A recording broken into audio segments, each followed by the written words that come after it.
បាទសួស្តីអតិថិជនតារាជំនាញកញ្ចក់រថយន្តបានថ្ងៃនេះគឺយើងមកធ្វើការអត់កញ្ចក់រថយន្តជូនអតិថិជនមួយដែលគាត់អញ្ជើញមកពីខេត្តហើយនេះកញ្ចក់ឡានរបស់គាត់គឺបែកតែបន្តិចទេនេះមុនដំបូងគឺបែកកលក្ខណៈតែកញ្ចុំ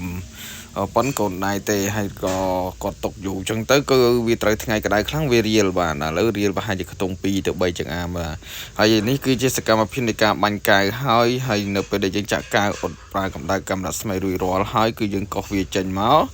ចឹងយើងឃើញថាស្នាមដែលយើងបានធ្វើការអត់ហ្នឹងគឺវាបានកាត់បន្ថយស្នាមខ្ទង់